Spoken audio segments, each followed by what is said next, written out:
తిరుపతి తిరుమలలో హైటెన్షన్ నెలకొంది. జగన్ పర్యటన నేపథ్యంలో తిరుమలలో ఆంక్షలు విధించారు. అర్ధరాత్రి నుంచి తనిఖీలు చేస్తున్నారు పోలీసులు. జగన్ రాకతో సీమ జిల్లాల నుంచి తిరుపతికి వైసీపీ శ్రేణులు తరలిరానున్నాయి. వైసీపీ నేతలను వెళ్లకుండా పోలీసులు కట్టడి చేస్తున్నారు. ఇక కడప సరిహద్దులో భారీగా పోలీసులు తనిఖీలు చేస్తున్నారు. తిరుపతి జిల్లాలో పోలీస్ యాక్ట్ 30 విధించారు. ఇక నిరసనలు, ర్యాలీలు, సభలకు ముందస్తు అనుమతి తప్పనిసరి అంటున్నారు జిల్లా ఎస్పీ. ఇప్పటికే లడ్డూ వివాదంపై పొలిటికల్ హిట్ కొనసాగుతుంది. ఇటు కూటమి ఆరోపణలకు కౌంటర్గా జగన్ తిరుమల టూర్ చేస్తున్నారు. ముందు జాగ్రత్తగా ఆంక్షలను అమల్లోకి తెచ్చింది ప్రభుత్వం. ఇవాళ సాయంత్రం తిరుమలకు చేరుకోనున్నారు జగన్. రేపు శ్రీవారిని దర్శించుకునేలా ప్రణాళికలు రూపొందించారు.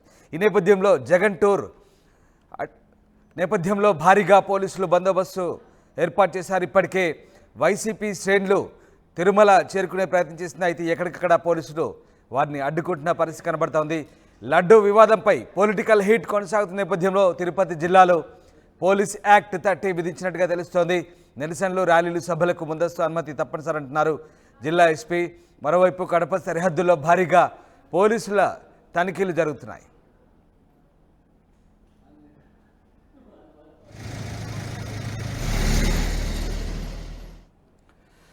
జగన్ రాకతో సీమ జిల్లాల నుంచి తిరుపతికి వైసీపీ శ్రేణులు భారీగా తరలి వస్తాయన్న నేపథ్యంలో వైసీపీ నేతలను పోలీసులు కట్టడి చేస్తున్నారు. ఇటు కడప సరిహద్దులో భారీగా పోలీసులు తనిఖీ చేస్తున్నారు. మా కరెస్పాండెంట్ కిషోర్ జైన్ అవుతున్నారు. కిషోర్, ముఖ్యంగా కడప సరిహద్దుల్లో భారీగా పోలీసులు తనిఖీలు చేస్తున్నట్టుగా తెలుస్తోంది. ఇక జగన్ పర్యటన నేపథ్యంలో ఎట్లాంటి ఆంక్షలు కొనసాగుతున్నాయి? తిరుమలలో హైటెన్షన్ వాతావరణమే ఈరోజు సాయంత్రం తిరుమలకు వైఎస్ జగన్మోహన్ రెడ్డి చేరుతున్నారు. ఈ క్రమంలో కూడా ఇక్కడ నిరసన వ్యక్తం చేస్తున్నటువంటి భావనతో కూడా రాష్ట్ర ప్రభుత్వం ఇప్పటికే తిరుపతి జిల్లా వ్యాప్తంగా కూడా 30 యాక్ట్ అమల్లోకి తెచ్చింది. అందులో భాగంగానే ఏదైతే సభలు, సమావేశాలు, అదేవిధంగా నిషేధం అంటూ కూడా ర్యాలీలు కూడా నిషేధం అంటూ 10 మంది గురించున్నా కూడా చర్యలు తప్పవని హెచ్చరికలు జారీ చేస్తున్నట్లయితే ఈ నేపథ్యంలో ఒక్కసారిగా ఈరోజు సాయంత్రం జగన్ చేరుకునే అవకాశాలు ఉన్నాయి. ఈ నేపథ్యంలో కూడా అటు కడప జిల్లాతో పాటు అన్నమయ్య జిల్లా, అదేవిధంగా తిరుపతి, చిత్తూరు, తర్వాత నెల్లూరు వంటి ప్రాంతాల నుంచి కూడా పెద్ద ఎత్తున వైసీపీ శ్రేణులు తిరుపతికి చేరుకునే అవకాశాలు లేకపోలేనటువంటి భావన అటు వ్యక్తమవుతున్న పరిస్థితి. ఆ నేపథ్యంలోనే ఇప్పటికే జిల్లా పోలీసు అధికారులు కూడా ఇప్పటికే అప్రమత్తమయ్యారు. అందులో భాగంగానే ఎక్కడికక్కడ సరిహద్దు ప్రాంతాలు కావచ్చు, అదేవిధంగా ఒంటిమిట్ట, రాజంపేట, రైల్వే రోడ్డు, అదేవిధంగా అన్నమయ్య జిల్లా నుంచి అటు అదేవిధంగా ఏదైతే వైసీపీ శ్రేణులు ఎవరు కూడా అటు తిరుపతికి చేరుకోకుండా కట్టడి చేసేందుకు కూడా తీవ్రమైన ప్రయత్నాలు కొనసాగిస్తారు. మరోవైపు ఈ రోజు అర్ధరాత్రి నుంచి కూడా పోలీసులు ఏదైతే ఒంటిమిట్ట పరిసర ప్రాంతం కావచ్చు, అదేవిధంగా రాజంపేట పరిసర ప్రాంతాల్లో కూడా రహదారుల పైన కూడా నిలబడిపోయి వాళ్ళంతా కూడా పూర్తిగా వాహనాలు క్షుణ్ణంగా తనిఖీ చేసి ఆ తర్వాత ఎవరు ఎందుకు వెళ్తున్నారు ఏంటంటే విషయాన్ని కూడా అటు పూర్తి స్థాయిలో అటు తెలిసిన తర్వాత అనుమతిస్తున్నారు. ఆ తర్వాత ఎవరైతే వైసీపీ శ్రేణులు ఏదైనా అనుమానం కలిగినా కూడా వారందరినీ కూడా కట్టడి చేసేందుకు కూడా అక్కడికక్కడ వివరించే ప్రయత్నాలు కూడా కొనసాగిస్తున్నారు. మరోవైపు ఏదైతే మాజీ సీఎం సొంత జిల్లా కడప జిల్లా కావడంతో కడప జిల్లా నుంచి కూడా పెద్ద ఎత్తున వైసీపీ శ్రేణులు వెళ్లాలన్నటువంటి భావన కూడా వ్యక్తం చేశారు. ఆ క్రమంలోనే అటు ఇప్పటికే పోలీసులకు కూడా ముందస్తు సమాచారం అనేది ఏదైతే మాజీ సీఎం వైఎస్ జగన్మోహన్ రెడ్డి సొంత జిల్లా అయినటువంటి కడప జిల్లా నుంచి కూడా పెద్ద ఎత్తున వైసీపీ శ్రేణులతో పాటు కూడా పెద్ద ఎత్తున అవకాశం లేకపోయినటువంటి భావన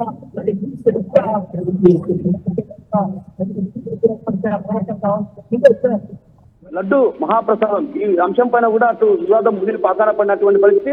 ఆ నేపథ్యంలోనే హిందూ సంఘాలు కూడా అటు జగన్మోహన్ రెడ్డిపై మండిపడుతున్నటువంటి పరిస్థితి. మరోవైపు ఏదైతే హిందూ సంఘాలు ఇప్పటికే డిక్లరేషన్ ఇచ్చిన తర్వాతే తిరుమలకు అడుగు పెట్టిస్తాం, లేదంటే అడ్డుకుంటాం అన్నటువంటి భావన కూడా వ్యక్తం చేస్తున్నటువంటి. అయితే ఈ నేపథ్యంలో అలిపిరి వద్ద కొంత ఉద్రిక్త వాతావరణం చోటు చేసుకునే అవకాశాలు లేకపోలేదు. ఏదైతే జగన్మోహన్ రెడ్డి తిరుపతిలో అడుగు పెట్టగానే అక్కడ కొంత హైటెన్షన్ వాతావరణమే కనిపిస్తున్నటువంటి భావనలు కూడా వినిపిస్తున్నాయి. ఎందుకంటే ఆయన అక్కడికి చేరుకోగానే హిందూ సంఘాలు కూడా అడ్డుకునే అవకాశాలు లేకపోలేనటువంటి, అదేవిధంగా కూటమి నేతలు కూడా ఏదైతే డిక్లరేషన్ గతంలో కూడా తిరుమల సందర్శించిన సందర్భాల్లో ఆయన డిక్లరేషన్ ఎక్కడ ఇవ్వలేదు. ఆ డిక్లరేషన్ ఇవ్వని నేపథ్యంలో కూడా డిక్లరేషన్ ఇచ్చిన తర్వాతే ఆయన తిరుమల అడుగు పెట్టాలన్నటువంటి భావన కూడా అటు హిందూ సంఘాలు వ్యక్తం చేస్తున్నారు. అలాంటి పరిస్థితుల నేపథ్యంలో ఖచ్చితంగా జగన్మోహన్ రెడ్డిని అడ్డుకుంటామని కూడా ఒక రకంగా హిందూ సంఘాలు హెచ్చరికలు జారీ చేశారు. ఈ క్రమంలోనే అటు పోలీసులు కూడా అప్రమత్తం కావడం జరిగింది. ఇప్పటికే ఏదైతే తిరుపతి పట్టణం అంతా కూడా పోలీసుల మయంగానే మారిందని చెప్పవచ్చు. ఎందుకంటే అక్కడికి ఏదైతే హిందూ సంఘాలు కావచ్చు, అదేవిధంగా జగన్మోహన్ రెడ్డి చేరుకున్న వెంటనే కూడా అడ్డుకునే పరిస్థితి లేకపోలేనటువంటి భావనతో కూడా ఇప్పటికే అటు జిల్లా పోలీస్ అధికార యంత్రాంగం కూడా అప్రమత్తమైంది. అందులో భాగంగానే ఎక్కడికెక్కడ తనిఖీలు చేస్తూ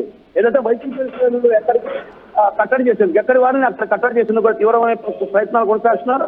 మరోవైపు వైసీపీ నేతల ఇళ్లలో కూడా చేరుకొని వారిని ఎక్కడికి వెళ్తున్నారు ఏంటన్న విషయం ఆరా తీయడంతో పాటు హౌస్ అరెస్ట్ చేసే అవకాశాలు కూడా లేకపోలేదు. ఏది ఏమన్నప్పటికీ కూడా ఈ రోజు సాయంత్రం వైఎస్ జగన్మోహన్ రెడ్డి తిరుపతికి చేరుకుంటారు. తిరుపతికి చేరుకున్న అనంతరం కాలినడకన తిరుమలకు చేరుకుంటారు. తిరుమలకు చేరుకున్నటువంటి నేపథ్యంలో కూడా ఒక్కసారిగా కూడా అక్కడ ఉద్రిక్త వాతావరణం నెలకొనే అవకాశాలు స్పష్టంగా కనిపిస్తున్నా. ఆ క్రమంలోనే అటు నిలువరించేందుకు కూడా పూర్తి స్థాయిలో ప్రయత్నాలు కొనసాగుతుంటే మరోవైపు వైసీపీ శ్రేణులు ఎవరైనా కావచ్చు, అదేవిధంగా వైసీపీకి సంబంధించిన కీలక నేతలు ఎమ్మెల్యేలు కావచ్చు, వీరంతా కూడా ఇప్పటికే తిరుపతికి చేరుకోవాలన్నటువంటి పిలుపునివ్వడంతో కూడా అటు పెద్ద ఎత్తున జన సమీకరణ, అదేవిధంగా వైసీపీ శ్రేణులు చేరుకునే అవకాశాలు ఉండడంతో కూడా అటు జిల్లా వ్యాప్తంగా కూడా క్షుణ్ణంగా తనిఖీలు చేస్తున్నారు. కడప జిల్లా కావచ్చు, అదేవిధంగా అనంతపురం, చిత్తూరు జిల్లా వంటి ప్రాంతాల్లో కూడా అటు క్షుణ్ణంగా తనిఖీలు చేస్తున్నారు. మరోవైపు కర్నూలు జిల్లా నుంచి కూడా పెద్ద ఎత్తున వైఎస్ అభిమానులు, అదేవిధంగా వైసీపీ శ్రేణులు తిరుపతికి వస్తారన్నటువంటి ప్రచారం కూడా జోరుగా సాగుతుంది. ఆ క్రమంలోనే ఆయా జిల్లా సరిహద్దు ప్రాంతాల్లో కూడా పోలీసులు క్షుణ్ణంగా తనిఖీలు చేసి ఏదైతే వైసీపీ నేతలను కట్టడి చేసేందుకు తీవ్రమైన ప్రయత్నాలు కొనసాగిస్తున్నారు. అయితే మరోవైపు తిరుపతిలో మాత్రం ఇప్పటికి కూడా హైటెన్షన్ వాతావరణమే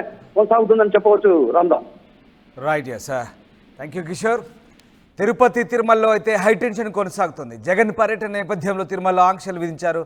అర్ధరాత్రి నుంచి తనిఖీలు చేస్తున్నారు పోలీసులు. జగన్ రాకతో సీమ జిల్లాల నుంచి తిరుపతికి వైసీపీ శ్రేణులు రానున్న ఈ నేపథ్యంలో వైసీపీ నేతలను వెళ్లకుండా పోలీసులు కట్టడి చేస్తున్నారు. మరోవైపు ఇటు తిరుమల తిరుపతిలో హిందూ సంఘాలు, బీజేపీ నేతలు ఆందోళన వ్యక్తం చేస్తున్నారు. జగన్ తిరుపతి వస్తారన్న వార్తల నేపథ్యంలో ఒక్కసారిగా వీళ్ళంతా కూడా అలర్ట్ అయ్యారు. జగన్ రాకను వ్యతిరేకిస్తూ పెద్ద ఎత్తున నిరసన కార్యక్రమాలకు పిలుపునిస్తున్నారు. జగన్ రాకను ఎట్టి పరిస్థితుల్లో అడ్డుకుంటామంటున్నారు. తిరుమలలో జగన్ను కాలు పెట్టనీయమంటున్నారు స్థానిక బీజేపీ నేతలు, అలాగే హిందూ సంఘాల నేతలు. ఈ నేపథ్యంలో తిరుమలలో భారీగా పోలీసు ఆంక్షలు విధించిన పరిస్థితి కనబడుతుంది. అయితే ఇటు బీజేపీ నేతలు, స్థానిక హిందూ సంఘాలు ఏమంటున్నాయో ఒకసారి చూద్దాం. హిందూ ప్రపంచవ్యాప్తంగా హిందూ దేవాలయంగా పేరుంటి తిరుమల శ్రీవారి ఆలయాన్ని దర్శించుకునేందుకు అన్య మతస్థులు ఎవరు వచ్చినా కూడా డిక్లరేషన్ ఇవ్వాలన్నది ఒక సాంప్రదాయం. ఆ డిక్లరేషన్ వ్యవహారంలో మాజీ సీఎం జగన్మోహన్ రెడ్డి డిక్లరేషన్ ఇస్తారా లేదా అన్నది ప్రశ్నార్థకంగా మారింది. దాని మేరకు ఇవాళ టీటీడీ అధికారులని బీజేపీ నాయకులు కలిశారు. వాళ్ళని అడిగి మరిన్ని వివరాలు తెలుసుకుందాం. సార్, ఇవాళ మీరు టీటీడీ ఈవోని కలిశారు, ఏమని రిక్వెస్ట్ చేశారు? జగన్మోహన్ రెడ్డి ఒక అన్యమతస్థుడు, క్రైస్తవ మతాన్ని ఆరాధించేటువంటి వ్యక్తి. ఎవరైనప్పటికీ అన్యమతస్థులు శ్రీవారి దర్శనార్థం తిరుమలకు విచ్చేస్తే దర్శనానికి వెళ్లే ముందు ఇక్కడ ఉన్నటువంటి టీటీడీ యాక్ట్ 30 ప్రకారం, రూల్ నెంబర్ 136 ప్రకారం నమ్మకం ఉందని చెప్పి, విశ్వాసాలపైన నమ్మకం ఉందని చెప్పి డిక్లరేషన్ ఇవ్వాలి. ఆ రకమైనటువంటి డిక్లరేషన్ ఇచ్చిన తర్వాతే తిరుమల శ్రీవారి దర్శనానికి వెళ్ళాలన్నటువంటి డిమాండ్ చేస్తున్నాం. ఒకవేళ ఆ రకంగా బలవంతంగా కానీ వెళ్లే ప్రయత్నం చేస్తే భక్తులతో కలిసి బీజేపీ వారి యొక్క పర్యటనను అలిపిరి వద్దే అడ్డుకుంటామని చెప్పి హెచ్చరిస్తూ ఆ రకంగా డిక్లరేషన్ కోరిన తర్వాత దర్శనానికి అనుమతించమని మేము టీటీడీ ఈవో గారికి ఒక రిప్రజెంటేషన్ కూడా ఇవాళ ఇవ్వడం జరిగింది. ఈవో గారు ఏమైనా రెస్పాండ్ అయ్యారండి? ఈవో గారు కూడా చట్టపరంగా మేము చర్యలు తీసుకుంటాము, ఎలా అయితే యాక్ట్లో ఉందో ఆ రకంగా అమలు చేసేటువంటి ప్రయత్నం చేస్తామని వారు చెప్పడం జరిగింది. సార్, మీరు ఇవాళ అంటే అన్య మతస్థులు తిరుమలకి రావడం, డిక్లరేషన్ ఇవ్వడం ఆనవాయితీకి వస్తుంది. మాజీ సీఎం వ్యవహార శైలి ఎలా ఉందని భావించండి? ఒక మాజీ ముఖ్యమంత్రిగా, ప్రస్తుత ఎమ్మెల్యేగా రాజ్యాంగం పైన ప్రమాణం చేసి తాను రాజ్యాంగాన్ని పాటిస్తానని చెప్పినటువంటి వ్యక్తి, ప్రస్తుతం రాజ్యాంగం ప్రకారం ఉన్నటువంటి మన హిందూ ఎండోమెంట్ యాక్టులో ఉన్నటువంటి అధికరణ 136, 137ను పాటించవలసిందిగా జగన్మోహన్ రెడ్డిని కోరుతున్నాం. ఎందుకంటే అన్య మతస్థులు ఎవరైనా హిందూ ప్రార్థనాలయాలకు వెళ్ళాలంటే డిక్లరేషన్ ఇవ్వాల్సినటువంటి బాధ్యత వాళ్ళపైన ఉంది. కాబట్టి చట్టంలో పొందుపడినటువంటి వాటిని ఖచ్చితంగా పాటించమని డిమాండ్ చేస్తున్నాం. అంతే తప్ప వారిని రావద్దని కానీ వారిని అడ్డుకునేటువంటి పరిస్థితి కానీ కాదు. వారు ప్రమాణ స్వీకారం చేసిన తర్వాతనే, డిక్లరేషన్ ఇచ్చిన తర్వాతనే తిరుమలకు వెళ్ళాలని డిమాండ్ చేస్తున్నాం. అది కూడా అలిపిరి వద్దనే డిక్లరేషన్ ఇవ్వాలని డిమాండ్ చేస్తున్నాం. ఇప్పుడు మీరు వస్తున్నటువంటి విషయం ఏమంటే లడ్డూ వివాదంలో ఇంకా రెచ్చగొట్టడానికి వస్తున్నారా తప్ప ఈ యొక్క ప్రాయశ్చిత్తం చేసుకోవడానికి కాదనేటువంటి హిందువులు భావిస్తున్నారు. మీరు డిక్లేర్ చేయండి, లేదా ప్రాయశ్చిత్తం చేసుకోవడానికి వస్తున్నానని చెప్పి మీరు ప్రాయశ్చిత్తం కోసం అయితే మేము దర్శనానికి అనుమతిస్తాము, అంతేకాకుండా డిక్లరేషన్ కూడా ఇవ్వండి అని చెప్పి డిమాండ్ చేస్తున్నాం. సార్, ఇవాళ అంటే ఇదివరలో కూడా ముఖ్యమంత్రిగా పనిచేసినప్పుడు కూడా డిక్లరేషన్ ఇవ్వలేదు, ఈ రోజు ఇవ్వాలని మీరు స్పెసిఫిక్గా డిమాండ్ చేయడం ఎలా? గతంలో ఉన్నటువంటి అధికారము తానేదే కాబట్టి చట్టాన్ని పట్టించుకోకుండా విచక్షణ రహితంగా వ్యవహరించిన దానికి ఈరోజు 11వ సభ్యత్వాలు ఫలితం వహిస్తున్నాడు. కాబట్టి చట్టాన్ని గౌరవించాల్సిన బాధ్యత ముఖ్యమంత్రికి ఉంది. ఇప్పుడు మాజీ ముఖ్యమంత్రికి కానీ ఇప్పుడు ఎమ్మెల్యేగా ఉన్నారు కాబట్టి చట్టాన్ని గౌరవించాల్సిన బాధ్యత ఇప్పుడైనా నేర్చుకోమని చెప్తున్నాం. అలాగే బీజేపీ నాయకులు సత్వరం ఇవాళ ప్రధానంగా డిక్లరేషన్ ఇచ్చి అనేక అనంతరం తిరుమలకు వెళ్ళాలని చెప్పేసి పేర్కొంటున్నారు. సార్, ఇవాళ మీరు సీఎం గారిని ఎలా ప్రవర్తించారు? ఈసారి ఈవో గారికి ఏమైనా విజ్ఞాపన పత్రాలు ఇచ్చారు? ఈరోజు ఈవో గారికి భారతీయ జనతా పార్టీ టీటీడీలో ఉన్నటువంటి నియమ నిబంధనలు పాటించాలి. అన్యమతస్తులు ఎవరు వచ్చినా సరే సంతకం తీసుకోవాలి. ఖచ్చితంగా సంతకం లేకపోతే వాళ్ళని అనుమతించద్దు. అది కూడా అలిపిరి దగ్గర సంతకం తీసుకోండి అని చెప్పి భారతీయ జనతా పార్టీ ఈవో గారిని కోరడం జరిగింది. ఒకవేళ వారు కానీ అలిపిరి దగ్గర సంతకం పెట్టకపోతే భారతీయ జనతా పార్టీ అడ్డుకుంటుందని చెప్పి కూడా నేను వారిని కోరడం జరిగింది.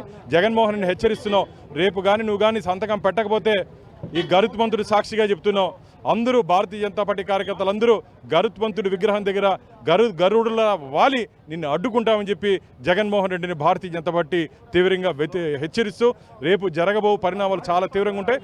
మీరు మా హిందూ సాంప్రదాయాన్ని గౌరవించి సంతకం చేయండి అని చెప్పి డిమాండ్ చేస్తున్నాం. అంటే ఇదివరకు ఎప్పుడు చేయలేదు, ఇప్పుడు చేయమని చెప్పి ప్రధానంగా బీజేపీ డిమాండ్ చేయడం ఏమైనా కారణం ఏంటండి? గతంలో వారు వచ్చినప్పుడు కూడా భారతీయ జనతా పార్టీ డిమాండ్ చేసింది, మమ్మల్ని అందరినీ హౌస్ అరెస్ట్ కూడా చేయడం జరిగింది. ఆ రోజు అధికారంలో ఉన్నారు కాబట్టి వారి ఆటలు సాగే, ఇప్పుడైతే సాగే ప్రసక్తే లేదు. అంటే మాజీ సీఎం ఇవాళ రేపు పర్యటన నేపథ్యంలో డిక్లరేషన్ ఇవ్వాలి, లేకుంటే అడ్డుకుంటామని చెప్పేసి స్పెసిఫిక్గా బీజేపీ నాయకులు అయితే స్పష్టం చేస్తున్నారు. ఆ దిశగానే ఇవాళ ఈవోను కలిసి సైతం ఈవోకి విజ్ఞాపన పత్రాన్ని అందజేశారు. వీడియో జర్నలిస్ట్ సాయితో రవి, RTV తిరుపతి. తిరుమల శ్రీవారి క్షేత్రానికి నిత్యం వేలాది మంది భక్తులు వస్తుంటారు. అన్య మతస్థులు సైతం తిరుమలకు వచ్చి స్వామివారి సన్నిధిని దర్శించుకుంటున్నారు. అయితే అలాంటి పరిస్థితి లేకుండా మాజీ సీఎం జగన్మోహన్ రెడ్డిని తిరుపతికి రావద్దు అని చెప్పేసి స్వామీజీలందరూ కూడా ఇవాళ గరుడ సర్కిల్ వద్ద నిరసన వ్యక్తం చేస్తున్నారు. దానికి సంబంధించి మరింత సమాచారం తెలుసు. సార్, ఇవాళ గరుడ సర్కిల్ వద్ద నిరసన వ్యక్తం చేస్తున్నారు. మాజీ సీఎంని ఎందుకు వద్దంటున్నారు? గో బ్యాక్ అని ఎందుకు చెప్తున్నారు? స్వామి, ఎవరు వచ్చినా మాకు అభ్యంతరం లేదు, కానీ కోట్లాది మంది హిందువుల మనోభావాలు వెంకటేశ్వర స్వామి తాలూకా పరమ పవిత్రమైన ప్రసాదం, ఆ ప్రసాదం ఇంట్లో ఉంటే వెంకటేశ్వర స్వామి ఉండేటట్టుగా భావిస్తాం. అలాంటి ప్రసాదాన్ని నాశనం చేశారు, కల్తీ చేశారు, స్వామివారికి అపచారం చేశారు. ఇంతకంటే ఘోర అపచారం లేదు. అలాంటి అపచారం చేసిన మీ ప్రభుత్వం, అధినేతగా ఉన్న మీరు ఏ మోకం పెట్టుకుని వస్తారు తిరుమల? గత 5 ఏళ్లలో తిరుమల క్షేత్రాన్ని వ్యాపార కేంద్రంగా మార్చారు కదా. లడ్డూల వ్యాపారం, దర్శనాల వ్యాపారం, గదుల వ్యాపారం, టిక్కెట్ల వ్యాపారం, మొత్తం వ్యాపార భాగవతంగా మార్చారు కదా. 250 ఆలయాల మీద దాడులు జరిగితే, రామతీర్థంలో రాముడి శిరస్సు ఖండిస్తే ఎప్పుడైనా మీరు మాట్లాడారా? ప్రెస్ మీట్ పెట్టారా? మీ హోంమంత్రి కానీ మీ మంత్రులు కానీ మాట్లాడారా? ఈరోజు మీకు తిరుమల గుర్తొచ్చిందా? మా హిందువుల మనోభావాలతో గాయపరిచి, మా హిందువులు కించపరిచి, మా హిందుత్వాన్ని కాలరాసి మమ్మల్ని కించపరిచిన మీరు ఎలాగొస్తారు తిరుమల? మీకు ఏ అర్హత ఉన్నది తిరుమల రావడానికి? ఎట్టి పరిస్థితులు అంగీకరించేది లేదు. మా బాడీల మీద మీరు వెళ్ళాలి, మీ వాహనాలు. ఎట్టి పరిస్థితుల్లో మిమ్మల్ని రానేమో, అడ్డుకుంటాం మేము. ఎట్టి పరిస్థితులు రానేమో. హిందూ ధర్మాన్ని, హిందుత్వాన్ని కించపరిచే మీలాంటి వారికి ఎట్టి పరిస్థితుల్లో తిరుమలలో అడుగుపెట్టే అర్హత లేదు. మీకు ఎటువంటి అర్హత లేదు. దయచేసి వెనక్కి వెళ్ళిపోవాలి తప్ప, ముందుకొస్తే తప్ప హిందూ సమాజం చూస్తూ ఊరుకోవడానికి సిద్ధంగా లేదని హెచ్చరిస్తున్నామండి మేము. అలాగే విహెచ్పి నాయకులు సైతం ఇవాళ నిరసన వ్యక్తం చేస్తున్నారు. వారిని అడిగి తెలుసుకున్నాం. సార్, ఇవాళ జగన్మోహన్ రెడ్డి పర్యటన ఎందుకు అడ్డుకుంటున్నారు? గో బ్యాక్ అని ఎందుకు నినాదిస్తున్నారు? అందరికి కూడా తెలుసు, మొన్న యావత్ హిందూ సమాజం కుంగిపోయింది. అందరూ బాధలతో ఉండే టైంలో ఇప్పుడు మళ్ళీ ఇప్పుడిప్పుడే కోలుకుంటున్నారు హిందూ సమాజం. పవిత్రమైన లడ్డూ ప్రసాదంలో ఏదైతే పంది కొవ్వు కానీ, ఎద్దు మాంసం కానీ, లేకపోతే చేప నూనె కానీ ఇవన్నీ కలిపినాయి. ఇవన్నీ కూడా ల్యాబ్ రిపోర్ట్లో ఆధారాలు వచ్చింది. నిన్నే ఈస్ట్ పోలీస్ స్టేషన్లో ఎఫ్ఐఆర్ కూడా ఏఆర్ డైరీ మీద నమోదు చేశారు. ఇవంతా కుట్రకి కారకులు ముఖ్యమంత్రి అయితే కానీ, చైర్మన్లు అయితేనే ఇవన్నీ ఉన్నాయి. కాబట్టి ఇలాంటి సమయంలో తిరుమలకి రాజకీయం చేసేదానికి, లేదా కోడికత్తిలాగా ఇంకొక ట్రిక్ చేసేదానికో, ప్రశాంతమైన తిరుమలలో అలజడి సృష్టించేదానికో ఈరోజు జగన్మోహన్ రెడ్డి గారు వస్తున్నారు. ఆయన పక్కా క్రైస్తవుడు, ఆ విషయం అందరికీ తెలుసు. ఆయన హిందువు అంటే మేము ఈరోజు అలో చేసి ఉంటాం. ఆయన హిందువు కాదు, ఆయన క్రైస్తవుడు. నిత్యం బైబిల్ చదువుతానని ఎన్నో వీడియోల్లో కూడా చెప్పడం జరిగింది. అలాంటి వ్యక్తి ఈరోజు తిరుమలకి రాకూడదు అనేసి మేము అడగడంలో ఎటువంటి తప్పు లేదు. ఈ కూటమి ప్రభుత్వాన్ని కూడా మేము ఒకటే చేస్తాం, ప్రశాంతమైన తిరుపతిలో దయచేసి అలజడి సృష్టించేటువంటి వ్యక్తుల్ని రానియద్దండి. అతను ఒక క్రైస్తవుడు, డిక్లరేషన్ ఇచ్చి దానికి కూడా మేము అంగీకరించము. ఈరోజు కోట్లాది మంది హిందువుల మనసులను గాయపరిచి, బాధపడే విధంగా, కుంగిపోయే విధంగా చేస్తే ఇప్పుడు మళ్ళీ అలాంటి వ్యక్తి మళ్ళీ వస్తానంటే మేము ఎలా రానిస్తాం? ఈరోజు వస్తే మాత్రం ఖచ్చితంగా కోట్లాది మంది హిందువులు మనోభావాలు దెబ్బతింటాయి. ప్రతిరోజు కొండ మీద 1,00,000 మంది భక్తులు ఉంటారు. ఆ 1,00,000 మంది భక్తుల్లో 100 మంది మాలాంటి వాళ్ళు ఉండి అతన్ని కొట్టి లేదా అతనే సృష్టించి కోడికత్తిలాగా అతనే గీకించుకొని ఏమన్నా చేస్తాడు. మళ్ళీ ఆ నిండా వచ్చేసి టీడీపీ ప్రభుత్వం మీద వేస్తాడు. ఇది వాళ్ళకి వెన్నతో పెట్టిన విద్య కాబట్టి దయచేసి అలాంటి వ్యక్తులను రానిద్దండి. రానిస్తే మాత్రం మా సవాల్ మీద పోవాల్సిందే అనేసి కూడా తెలియజేస్తున్నాం. ఇది ఇవాళ రాష్ట్రంలో మరోమారు తిరుమలలో అల్లజడి సృష్టించేందుకు జగన్మోహన్ రెడ్డి పథకం పన్నారు. ఆ పథకంలో భాగంగానే రేపు తిరుమల వస్తున్నారని చెప్పేసి పేర్కొంటున్నారు. కాబట్టి ప్రశాంతమైన